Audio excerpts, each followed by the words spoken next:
নমস্কার সকল বন্ধুদের।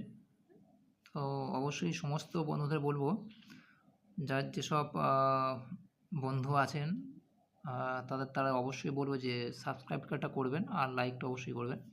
তো আপনারা জানেন যে মহিলাদের বিশেষ কতকগুলো পরীক্ষা আছে, যে পরীক্ষার মাধ্যমে তারা চাকরি পাবে আর কি, সেটা অবশ্যই দরকার যেসব পরীক্ষা। তো পরীক্ষাগুলো দিলে তবে কিন্তু চাকরি, তারপর কিন্তু ইন্টারভিউ আছে। তো এটাই হচ্ছে সবথেকে বড় কথা। তো তার জন্য অবশ্যই প্রশ্ন এবং প্রশ্ন তো অবশ্যই তো পড়া দরকার। বিভিন্ন বইপত্র ঘাঁটাও দরকার আছে, তবে কিন্তু চাকরিটা আসবে। তো বন্ধুরা, আজকের হুগলির যে জেলা আছে, তো সেই জেলার যে আইসিডিএস এর প্রশ্ন যেগুলো রয়েছে, তার মধ্যে বেশ কতগুলো প্রশ্ন আমি নিয়ে এসেছি। তো সেই প্রশ্ন ফার্স্ট বলবো আর কি, লোহিত রক্ত কণিকার জীবন সীমা কত? দেখুন, প্রশ্নটা একটু অন্যভাবে করেছে। লোহিত রক্ত কণিকার জীবন সীমা কত? আপনারা যারা জীবন বিজ্ঞানে পড়েছেন তারা অবশ্যই এই সম্পর্কে ভালো মতো জানবেন, কারণ ক্লাস 6 থেকে 10 পর্যন্ত জীবন বিজ্ঞানটা রয়েছে। তার মধ্যে এই রক্ত সম্পর্কে কিন্তু বলা রয়েছে, তার উত্তরটা ওখানে আছে। তো এটা হচ্ছে ফার্স্ট প্রশ্ন।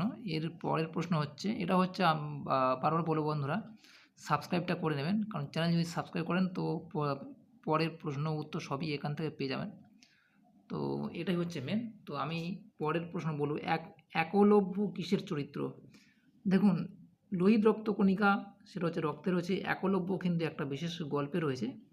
তো আপনারা জানেন যে একলব্য তার নিজের আঙুল কেটে দিয়েছিল। তো এটা একটা সবচেয়ে বড় প্রশ্ন আছে, সেটা কোন গল্পে আছে সেটা অবশ্যই নিজেরাই বের করতে পারবেন। তো এরপর হচ্ছে ওআরএস এর পুরো নাম কি? এই ওআরএস হচ্ছে মানুষের শরীরে যখন ঘাম ঝরে যায় তখন কিন্তু এই ওআরএসটা বেশ প্রয়োজন হয়ে পড়ে। ওআরএস যেটা বলে ওআরএস। তো 4 নম্বর প্রশ্ন হচ্ছে, তামিলনাড়ুর একটি উৎসব, মানে বিভিন্ন জেলার বিভিন্ন ধরনের উৎসব থাকে। তো তার মধ্যে তামিলনাড়ু যে রাজ্য আছে সেই রাজ্য, তো সেই রাজ্যের যে উৎসব আছে তার নামটা কিন্তু বলতে হবে। তামিলনাড়ু অনেক উৎসব থাকে, সেই উৎসবের মধ্যে একটা উৎসবটা সেটা এখানে জানাতে হবে, মানে উত্তরটা দিতে হবে।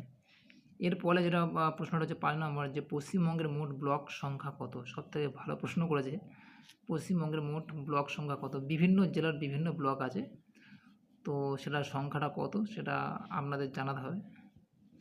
তো এরপরের 6 নম্বর প্রশ্ন, যে পশ্চিমবঙ্গের হুগলি জেলার ব্লক সংখ্যা কয়টি?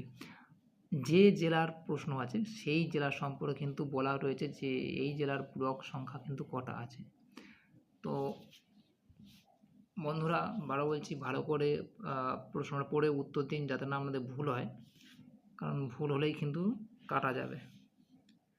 এরপরে 7 নম্বর যে প্রশ্নটা আছে, রক্ত তঞ্চনে সাহায্য করে কি? রক্ত উৎপাদন, রক্ত তঞ্চনে সাহায্য করে কি, সেটাই হচ্ছে বড় প্রশ্ন।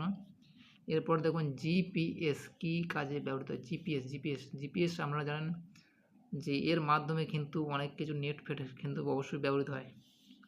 তো আইসিডিএস কবে চালু হয়? এটা একটা সবথেকে ভালো প্রশ্ন।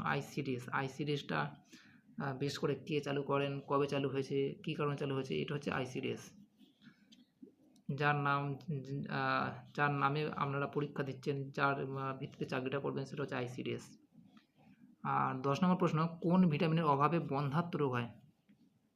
তো ভিটামিন শরীরে না থাকলে তার প্রভাব আমরা বিভিন্ন দেখি, যেমন রাতকানা, বেরি ইত্যাদি সব রোগ হয়, রিকেট আছে। তো ভিটামিনের অভাবে শরীর রোগা হয়, শরীর মোটা হয়, বিভিন্ন ধরনের ভিটামিনের অভাবে এইসব হয়। তো এগুলো হচ্ছে একাধিক প্রশ্ন যেগুলো করেছে হুগলির তে আসা। আরও বলেছে, লোহিত রক্তকণিকার জীবন সীমা কত? একলব্য চরিত্র কার? ওআরএস এর পুরো নাম কি? তামিলনাড়ুর একটি উৎসব কি? পশ্চিমবঙ্গের মোট ব্লক সংখ্যা কয়টি? পশ্চিমবঙ্গের হুগলি জেলার ব্লক সংখ্যা কয়টি? রক্ত তঞ্চনে সাহায্য করে কে? জিপিএস কী কাজে ব্যবহৃত হয়? আইসিডিএস কবে চালু হয়? কোন ভিটামিনের অভাবে বন্ধ্যাত্ব রোগ হয়? তো এটা হচ্ছে হুগলি জেলার বিশেষ বিশেষ প্রশ্ন। তো বন্ধুরা অবশ্যই ভালো করে পড়ুন এবং সাবস্ক্রাইবটা করে রাখবেন চ্যানেলটা, এতে আপনাদের বেশি উপকার আসবে।